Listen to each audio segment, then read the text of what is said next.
In the end times, the first social phenomenon is lawlessness increases.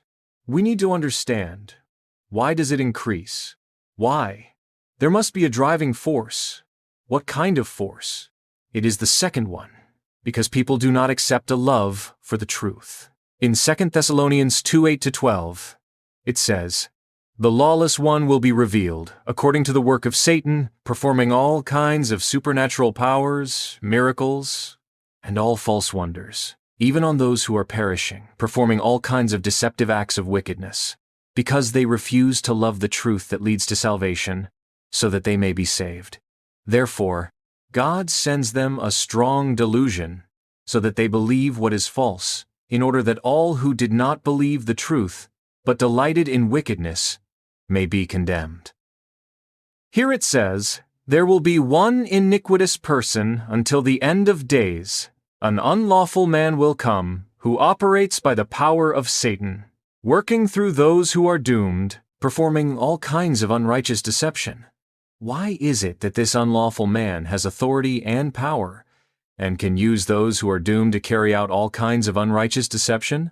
Because these doomed people share a common trait, which is a heart that does not accept the love of truth. They refuse to accept what can save their souls, the truth, not because they don't know it, but because they deliberately refuse to acknowledge it. Because they reject the truth that could save their souls, God allows their belief in lies, firm and unquestioning. They follow the reasoning of lawless people, engaging in all kinds of unrighteous deception. So in the last days, lawlessness will naturally increase. Because they reject the true truth, false truths come in, and they naturally become a body that Satan can use, a vessel, a person, an action, and then this social phenomenon arises. There is a saying, "People's hearts are no longer as they used to be," referring to the goodness of human nature. Each generation is worse than the last. People nowadays no longer have sincere hearts that match the virtues of ancient times. When we see the evil in today's society, and the moral decay becoming a universal value, we truly need to worry about our next generation, because they will face a generation that is actually more difficult than our own. Why? Because people's hearts are no longer as they used to be. Because generation after generation, the whole society's values have completely moved in the opposite direction of the Bible. Because Satan knows his days are numbered, so he comes down to earth in anger. He will disturb what God has given to people, the most good and pure part inside them, that part of creation. So we ask God to protect the next generation's thoughts and intentions, keep them able to hold on to a heart that loves the truth, not letting them follow Satan's way of thinking so they don't become unbelievers of the truth, and instead lovers of injustice, because such people, God says, will face God's judgment.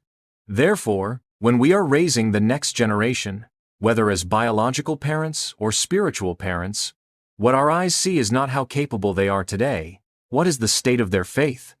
We need to think more deeply about their future generations, how they will, in such times, still hold on to their faith. When the Israelites entered Canaan, the people still obeyed Joshua and the elders' warnings. But when Joshua and the elders of that generation had all passed away, the Israelites then, how is it?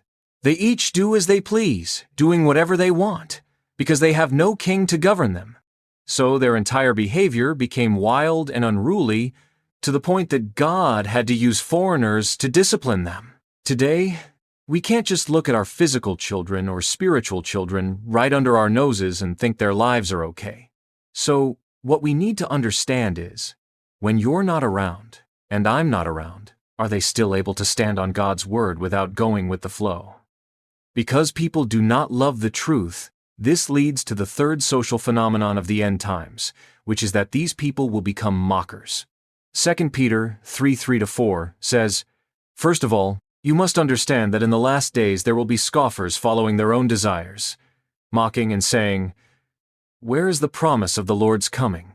Since the ancestors fell asleep, everything has remained the same as at the beginning, when it was first created." What does this mean? It refers to those who like to mock and enjoy being sarcastic, or, as we say today, they are called haters or trolls. People who specialize in ridiculing others, when you tell them the truth that can save their souls, the saving truth. Or when you tell them about the inevitable disasters of the end times, Jesus will surely come to judge. These truths save their souls. At the time of these truths, they refuse to accept such truths. So, when you tell them about the Bible's prophecy of the end times, they will say, "Really? Where is the promise of the Lord's coming? Look at now. The whole world today, the entire universe now, isn't it just the same as it was from the beginning of the universe until now? How long have you been talking about Jesus coming back? It's been 2,000 years. Has anything changed? No, not at all." So these people will mock those of you who believe in the Bible's prophecies, believe in the end-time disasters, and believe that judgment is certain. They mock Christians who heed the Bible's warnings, those who live watchfully, saying, "You have something wrong with your head, that you blindly follow, and that you lack knowledge. You have already been deceived, thinking that you are superior, believing you are pure and detached from the world." This is also because they do not believe, and they mock the warnings that Christians preach. Jude 1:18 says, "In the last days there will be scoffers, following their own ungodly desires." This means having such an attitude, mocking the end times, mocking judgment, mocking those who believe Jesus will return. They will use more extreme actions to prove that there is no judgment. They will act more on fleshly desires to show they don't believe in the end times, in order to prove that you are wrong. So they say, "I'll indulge myself even more. I'll use even more extreme behavior to prove that I simply don't believe. I just don't believe the end will come. I want to prove that what you say is wrong. See for yourself, what disaster have I suffered? See here, I'm still doing better than you." What kind of person likes to mock others? Paul said, "These are the ones who cause divisions, living according to the flesh, and have no spirit." Therefore, those who love to mock others, they like to form cliques, which means telling this person and that person, recruit more people, form cliques. Engage in rebellious acts with him. Form cliques to do even more corrupt things, so that those who preach the gospel truth are increasingly pushed out, more and more isolated. Because they have to prove that you have problems, and that we are right, since these people don't believe in the end times, and don't believe in judgment in this social model. It naturally develops into a social phenomenon focused only on physical pleasure. What is this?